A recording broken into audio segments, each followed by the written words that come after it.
விருட்சக ராசியில வர சனி பகவானையே நட்சத்திர அதிபதியாக கொண்ட தேவகணத்தில் வரும் இந்த அனுஷம் நட்சத்திரத்தை பொறுத்த வரைக்கும் இந்த 2026 தமிழ் புத்தாண்டு உங்களுடைய வாழ்க்கையில ஒரு மிக சிறந்தது ஒரு இடத்தை அடைய வைக்கும் புத்தாண்டு அப்படின்னு சொல்லாங்க. பொதுவாவே இவங்கெல்லாம் கடின உழைப்பு, மத்தவங்களை ஒரு அட்ராக்ட் பண்ற மாதிரியான ஒரு தோற்றம், பேச்சு, தெய்வ பக்தி, போராட்ட குணம், என்ன நடந்தாலும் சரி யாரையும் நின்று அடிச்சு ஜெயிச்சே தீர்வண்டா அப்படின்னு சொல்ற அளவுக்கு ஒரு குணத்தை கொண்ட உங்களுடைய வாழ்க்கை கடந்த 15 வருஷமா அந்த அளவுக்கு நல்லா இல்ல அப்படின்னு தாங்க சொல்லணும். அத பத்தின டீடைல்ஸ் நான் பின்னாடி சொல்றேன். முக்கியமா இந்த நட்சத்திரக்காரர்கள் இந்த தமிழ் புத்தாண்டு பிறக்கும் பொழுது உங்களுடைய வயது 30 வயசுல இருந்து 65 வயசு வரைக்கும் இருக்கு அப்படின்னாக்கா சூப்பர் தூள் அட்டகாசம் அப்படின்னு சொல்லாங்க. இது வரைக்கும் நீங்க யாராவது ஏதாவது பேசி இருந்தாங்க அப்படின்னாக்கா சட்டுன்னு கோவம் வந்திருக்கும். ஆனா இந்த காலகட்டத்துல உங்ககிட்ட நேர்மை மற்றும் சகிப்புத்தன்மை அதிகமா இருக்கும். அதனாலேயே உங்க கூட வேலை செய்யறவங்களா இருக்கட்டும், உங்களுடைய உறவினர்களா இருக்கட்டும், உங்க குடும்பத்துல இருக்கவங்களா இருக்கட்டும், கணவன் மனைவியா இருக்கட்டும், நண்பர்களா இருக்கட்டும், பிரச்சனைகளை நீங்க பேசிய சரி செய்வீங்க. பொதுவாவே தடைகளை கண்டு அஞ்சாமல் உழைத்து வாழ்க்கையில வெற்றி பெற ஒரு முக்கியமான நட்சத்திரம் இந்த அனுஷம் நட்சத்திரங்க. இதுக்கு முன்னாடி ஏகப்பட்ட தடைகள் வந்திருக்கு. என்னதான் தடைகள் வந்தாலும் இறங்கி நின்று ஜெயிக்க போராடி இருப்பீங்க. கடைசி நேரத்தில் அந்த ரிசல்ட் உங்களுக்கு சப்போர்ட் இல்லாம இருந்திருக்கலாம். ஏன்னா சனி பகவானும் சரியா இல்ல, குரு பகவான் அந்த அளவுக்கு சரியா இல்ல. பொதுவாவே ஒரு மனுஷனுக்கு 12 வருஷத்துக்கு ஒரு முறை 9ல குரு பகவான் வருவாருங்க. உங்களுக்கு 12 வருஷத்துக்கு முன்னாடி 7.5 சனி பகவான் நடந்ததால அந்த காலகட்டத்தில் உங்களை தூக்கி விட ஒரு ஹைக் கொடுக்க அந்த லக் உங்களுக்கு இல்லாம போயிடுச்சு. அந்த அதிர்ஷ்டம் இந்த வருஷம் சேர்ந்தே வரப்போகுது அப்படின்னு சொல்லலாம். உங்களுடைய பேச்சால, உங்களுடைய தைரியத்தால, கடின உழைப்பால, புத்திசாலித்தனத்தால இந்த பராபவ வருஷத்துல நல்ல முன்னேற்றத்தை நீங்க பார்த்தே தீருவீங்க. அதே நேரம் பணம் எவ்வளவுதான் வந்தாலும், தொழில நல்ல முன்னேற்றம் இருந்தாலும் உடல் நலத்துல நீங்க கவனமா இருக்க வேண்டியது மிக மிக மிக மிக அவசியங்க. இந்த இடுப்பு, ஷோல்டர் பெயின், ஜாயிண்ட் பெயின், மலச்சிக்கல், இந்த மாதிரியான விஷயத்துல கொஞ்சம் கவனமா இருங்க. முக்கியமா இந்த தமிழ் புத்தாண்டுல சனி பகவான் மற்றும் லட்சுமி நாராயணரை வழிபடுவது சிறப்பு. முடிஞ்சவங்க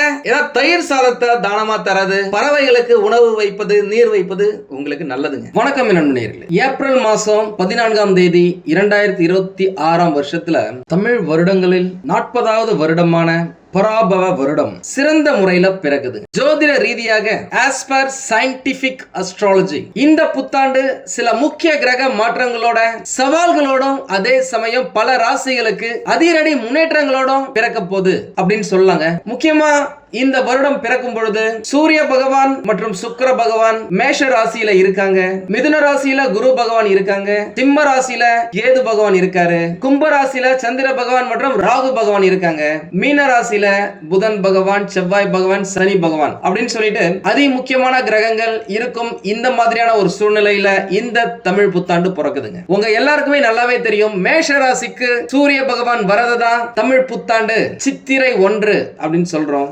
அப்பேற்பட்ட சூரிய பகவான் சுக்கிர பகவானோட சேர்ந்து இருக்கிறது. சுக்கிரன் அப்படினாலே சுகம், இன்பம், கலைநயம், பணப்புழக்கம், சந்தோஷமா இருக்கிறது அப்படின்னு சொல்லலாம். அவர் கூட சூரியன் இருக்கும் பொழுது இந்த புத்தாண்டு பிறக்கிறது அநேகமான ராசிக்காரர்களுக்கு அற்புதமான அதிகப்படியான நன்மைகளை வாரி வழங்க போகுது அப்படின்னு சொல்லாங்க. பொதுவா இந்த குரு பெயர்ச்சி அப்படின்னா குருவை பத்தி மட்டும் பேசுவோம். சனி பெயர்ச்சி அப்படின்னாக்கா சனி பகவானை பத்தி மட்டும் பேசுவோம். ராகு பெயர்ச்சினா ராகு பகவான் மற்றும் கேது பகவான் இவங்களை பத்தி மட்டும் பேசுவோம். ஆனா தமிழ் புத்தாண்டு பலன்கள் அப்படின்னா இருக்கிற அனைத்து கிரகங்களின் பெயர்ச்சிகளையும் சேர்த்துதான் அவர்களுடைய நகர்வுகள் உங்களுடைய ராசிக்கு நல்லது செய்தா இல்லையா அப்படின்னு டீடைலா கணிக்கிறது தான் இந்த தமிழ் புத்தாண்டு பலன்கள். இப்ப நம்ம நேரடியா பலன்களுக்கு போயிடலாம். முக்கியமா இந்த வருஷத்துல இப்பதான் ரீசெண்டா சனி பகவான் பெயர்ச்சி ஆனாரு. வைகாசி மாசம் ஜூன் மாதத்துல தொடக்கத்துல குரு பகவானுடைய பெயர்ச்சி வரப்போகுது. கார்த்திகை மாதத்துல ராகு மற்றும் கேது பகவான்களின் பெயர்ச்சி வரப்போகுது. இதுல ராகு மற்றும் கேது பகவான் உங்களுக்கு என்ன செய்ய போறாங்க, குரு பகவான் என்ன செய்ய போறாரு, ஏற்கனவே பெயர்ச்சினா சனி பகவான் என்ன செய்ய போறாரு அப்படின்றத பார்த்துடலாமா? விருட்சக ராசியில பிறந்தவங்களுக்கு இந்த பராபவ வருஷத்தை பொறுத்த வரைக்கும் சுப பலன்கள், சந்தோஷ பலன்கள், வருமான பலன்கள், வெற்றி பலன்கள் என ஏகப்பட்டது நிறைந்திருக்குங்க. இந்த ராசியை பொறுத்த வரைக்கும் வசதி வாய்ப்புகள் பெருகுகின்ற வருஷமா தாங்க அமையும். பொதுவாவே விருட்சக ராசி அப்படின்னாலே அகத்தியரின் ஓலைச்சுவடியில சொல்லி இருக்கிறது என்ன அப்படின்னாக்கா, விறுவிறுப்பாக எந்த செயலையும் செய்ய துடிக்கும் விருட்சக ராசி. அவ்வளவுதாங்க. இருக்கிற 12 ராசிகள்ல சுறுசுறுப்பு, விறுவிறுப்பு, துடித்துடிப்பு, ஸ்பீடு அப்படின்னா அது விருட்சக ராசி தாங்க. செய்யற வேலையா இருந்தாலும் சரி, பேசுற பேச்சா இருந்தாலும் சரி, இவங்க ஸ்பீடா இருக்கிறதாலே இவங்க உடம்பு ரொம்ப சூடாவே இருக்கும். இந்த வருஷத்துல உங்களுடைய உங்களுடைய ராசிக்கு 3-4 கூறிய சனி பகவான் பஞ்சமஸ்தானத்துல அமர்வது, குரு பகவான் அஷ்டமஸ்தானத்துல இருக்கிறது, குரு பெயர்ச்சி ஆன பிறகு குரு பகவான் இருக்கும் இடம் 9. இந்த காலகட்டத்துல நீங்களே அனுபவிச்சிருப்பீங்க. உங்களால சந்தோஷமா நிம்மதியா சுகமா இருந்திருக்க முடியாது. உங்களை மட்டுமா, உங்களுடைய தாயாருடைய உடல்நலம் சரியா இருந்திருக்காது. சின்ன சின்ன கருத்து வேறுபாடுகள் இருந்திருக்கலாம், பேச முடியாம போயிருக்கலாம், ஒரு டிஸ்டன்ஸ் இருக்கிற மாதிரி நீங்க ஃபீல் பண்ணிருக்கலாம். வேலையில, தொழில, வருமானத்துல பிரச்சனை, குடும்பத்துல சச்சரவுகள், நண்பர்கள் கிட்ட, கணவன் மனைவிக்கிடையே கருத்து வேறுபாடு அப்படின்னு சொல்ற மாதிரி ஏகப்பட்ட பிரச்சனைகள் அனுபவிச்சிருப்பீங்க. அது எல்லாமே விலகும் காலம் இந்த தமிழ் புத்தாண்டுல இருந்த ஒரு 1.5 மாசத்துல. இப்பவே உங்களுக்கு நல்ல விஷயங்கள் நடக்க ஆரம்பிக்கும். வேலையில பிரச்சனைகள் கொஞ்சம் கொஞ்சமா கிளியர் ஆக ஆரம்பிக்குங்க. ஏன்னா குரு பகவான் இப்போ இருக்கிற இடம் 8வது இடம் எனப்படும் ஆயுள் வலி வேதனை ஸ்தானம். அவர் குழந்தை பாக்கியம், சகல பாக்கியம், தந்தை ஸ்தானம் எனப்படும் 9வது இடத்துக்கு ஜூன் மாசத்துல முதல்லயே பெயர்ச்சி ஆகிறது. எந்த ராசிக்கு நல்லதோ இல்லையோ விருட்சக ராசிக்கு அதிரி புதிரியான அமர்க்கலமான பலன்களை அள்ளி தர போறார் அப்படின்னு சொல்லலாம். அதனை பத்தின வீடியோ நான் சீக்கிரமா போடுறேன். நம்ம சேனல் இது வரைக்கும் சப்ஸ்கிரைப் பண்ணாதவங்க சப்ஸ்கிரைப் பண்ணி வச்சுக்கோங்க, சேனலை ஃபாலோ பண்ணிக்கோங்க. பொதுவாகவே குரு பகவான் இருக்கும் இடத்தை விட பார்க்கும் இடத்துக்கு தான் பலன் அதிகம் அப்படின்னு சொல்லுவாங்க.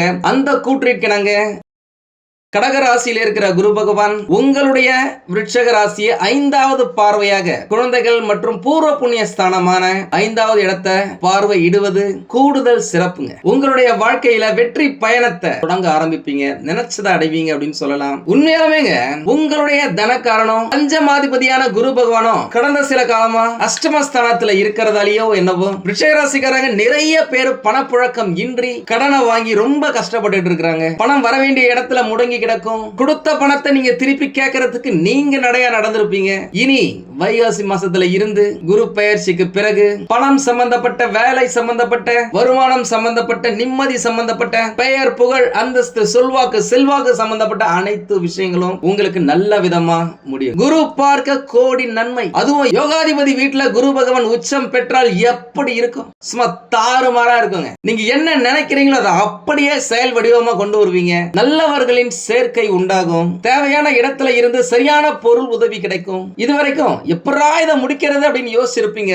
இப்போ நீங்க தொட்டாலே இது ஆட்டோமேட்டிக்கா வெற்றி பாதையில கொண்டு சென்று சிறப்பா முடிவு பெறும். ஒரு சிலர் முதலீடே இல்லாத தொழில் செஞ்சுக்கிட்டு இருக்கீங்க அப்படின்னாக்கா அது சிறப்பா இருக்கும். குடும்பத்துல இருக்கிறவங்களுடைய தேவைகளை பூர்த்தி செய்து குறையின்றி வாழும் வாழ்க்கை, அதற்கான சூழ்நிலை சிறப்பா அமையும் அப்படின்னு சொல்லலாம். நவம்பர் மாசம் 13ஆம் தேதி ராகு கேது பகவான் பெயர்ச்சி ஆகுறாங்க. அந்த காலகட்டத்தில் 3ஆம் இடத்துல ராகுவும் பாக்கியஸ்தானத்துல கேது பகவானும் அமர்ந்து உங்களுக்கு தேவையான ராட்சச பலத்தை கொடுப்பாங்க.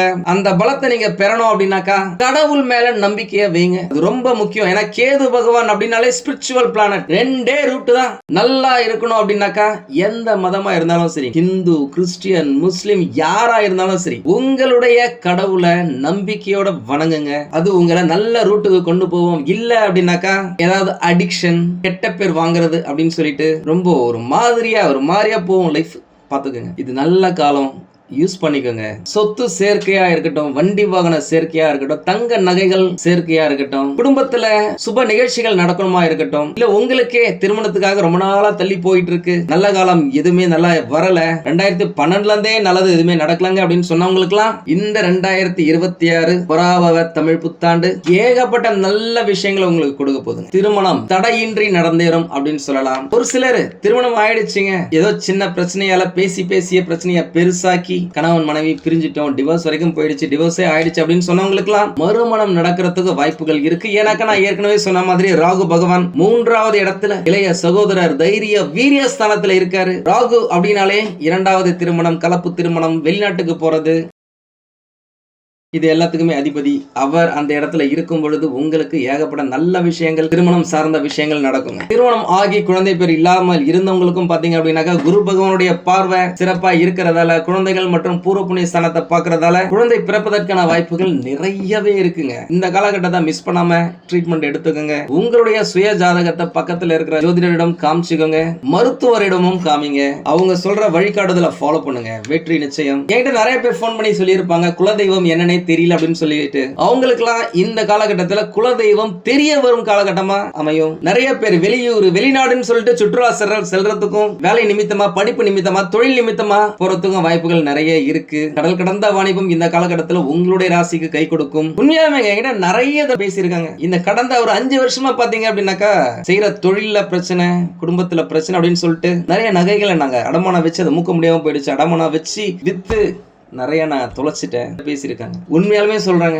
கஷ்டப்படாம இருக்கீங்க அப்படின்னாக்கா நீங்களா போன ஜென்மத்துல ஏகப்பட்ட புண்ணியத்தை செஞ்சிருக்கீங்க. ஏன்னா 99.9999% ஏகப்பட்ட கஷ்டத்தை அனுபவிச்சிருக்கிறாங்க. இந்த தமிழ் புத்தாண்டு குடும்பத்துல மகிழ்ச்சி நிலவவும், பொருளாதார ரீதியாக பெரிய முன்னேற்றம் ஏற்படவும், சொத்துக்கள் வாங்கவும், பிள்ளைகளால் பெருமை சேரவும் ஒரு முக்கியமான வருஷமா உங்களுடைய வாழ்க்கையில இருக்க போதுங்க. உண்மையாலுமே சொல்ல போறேன், இந்த வருஷம் இந்த 2026 பராபவ வருடம் உங்களுடைய ஆயுள் 80 வருஷம் 100 வருஷமா இருந்தா கூட எல்லாத்தையும் விட ஒரு மிக சிறந்த வருஷமா இந்த வருஷம் அமையும். இதை நீங்க கரெக்டா யூஸ் பண்ணிக்கிட்டீங்கன்னா சரிங்களா? ஏன்னா இந்த பராபவ வருடம் உங்களுக்கு சூப்பரா இருக்குங்க. 20 வருஷத்துக்கு பிறகு நிம்மதியான வாழ்க்கை இந்த வருஷம் தாங்க உங்களுக்கு அமையும். இதுவரை காணாத நிம்மதி, இதுவரை காணாத சுகம், இதுவரை காணாத சந்தோஷம், இதுவரை காணாத குடும்ப உறவுகளின் பாசம் இப்ப கிடைக்கும். பணத்தை பொறுத்த வரைக்கும், பொருளாதாரத்தை பொறுத்த வரைக்கும், வேலையில தொழில்ல முன்னேற்றத்தை பொறுத்த வரைக்கும் பிளஸ் தான், பாசிட்டிவ் தான். உடல் நலன்ல கொஞ்சம் கவனமா இருங்க. அப்படிதான் இருந்துகிட்டு இருக்கு உங்களுக்கு. இந்த காலகட்டத்துல பழைய வாகனத்தை மாத்திட்டு புதுசா வண்டி வாங்குவீங்க. பழைய வாகனத்தை நீங்க பக்கவா புது வண்டி மாதிரி ரெடி பண்ணி வச்சுப்பீங்க. குரு பகவான் தனஸ்தானத்தை பார்வையிடும் பொழுது பொருளாதார வளர்ச்சியை பார்ப்பீங்க. இந்த காலகட்டத்துல வேலை கிடைக்கிறதா இருக்கட்டும், ஏற்கனவே வேலையில இருக்கிறவங்களுக்கு வேலையில இருக்க பிரச்சனைகள்லாம் விலகிறதா இருக்கட்டும், சிறப்பான வருஷமா அமையுங்க. கை நிறைய சம்பளத்தை இந்த காலகட்டத்தில் நீங்க பாப்பீங்க. அதிர்ஷ்டமான நிறங்கள் ஆரஞ்சு, வெண்மை, மஞ்சள். அதிர்ஷ்டமான திசைகள் வடக்கு, வடகிழக்கு, தென்மேற்கு, கிழக்கு. அதிர்ஷ்டமான எண்கள் 2, 3, 9. பரிகாரம் அப்படின்னாக்கா செவ்வாய் பகவானையே ராசி அதிபதியாக கொண்ட விருட்சக ராசிக்காரர்களுக்கு செவ்வாய் கிழமைகளில் சுப்பிரமணியருக்கு, முருக பெருமானுக்கு சிகப்பு நிற வஸ்திரம் சாற்றி நெய் தீபம் ஏற்றி சிகப்பு நிற பூக்களால் மாலை போட்டு உங்களின் வேண்டுதலை சொல்லி வர உங்களின் எண்ணங்கள் அனைத்தும் சிறப்பா நடக்குங்க. பொருளாதார மேன்மை அடைவீங்க. எல்லாமே நல்லா தாங்க இருக்கு. இருந்தாலும் ஏதோ ஒரு பிரச்சனை இருக்கு அப்படின்னாக்கா உங்களுடைய சுய ஜாதகத்தை பக்கத்துல இருக்கிற ஜோதிடர்களிடம் காமிச்சு விவரத்தை கேட்டு தெரிஞ்சுக்கோங்க. தேவைப்பட்ட நம்மளையும் கான்டாக்ட் பண்ணுங்க. நானும் ரெடியா இருக்கேன் உங்களுக்கு உதவி செய்வதற்காக. உங்களுக்கு இந்த வீடியோ பிடிச்சிருந்தா லைக் பண்ணுங்க. ரொம்ப பிடிச்சிருந்தது அப்படின்னாக்கா உங்களுடைய ஃப்ரெண்ட்ஸுக்கு, ரிலேட்டிவ்ஸ்க்கு ஷேர் பண்ணுங்க. நம்மளது வெறும் ஜோதிட நிலையம் இல்லங்க, அறிவியல், கடவுள், ஜோதிடம் இந்த மூன்றையும் ரிலேட் பண்ணி நாட்டு மக்களுக்கு எப்படி எல்லாம் நல்லது செய்ய முடியும் அப்படின்னு சொல்லிட்டு நிறைய ரிசர்ச் நாங்க பண்ணிட்டு இருக்கோம். அது எல்லாத்தையும் உங்களுக்கு உடனுக்குடன் கிடைக்க நம்ம சேனலை சப்ஸ்கிரைப் பண்ணி வச்சுக்கோங்க. நீங்கள் இறைவனிடம் கேட்ட எல்லாமே உங்களுக்கு கிடைக்கணும்னு சொல்லிட்டு மனவளம், உடல் நலன், பொருளாதார முன்னேற்றம் என்று எல்லாமே கிடைக்க இறைவனை வேண்டி இந்த பதிவினை நான் நிறைவு செய்கிறேன். நன்றி, வணக்கம், வாழ்க வளமுடன்.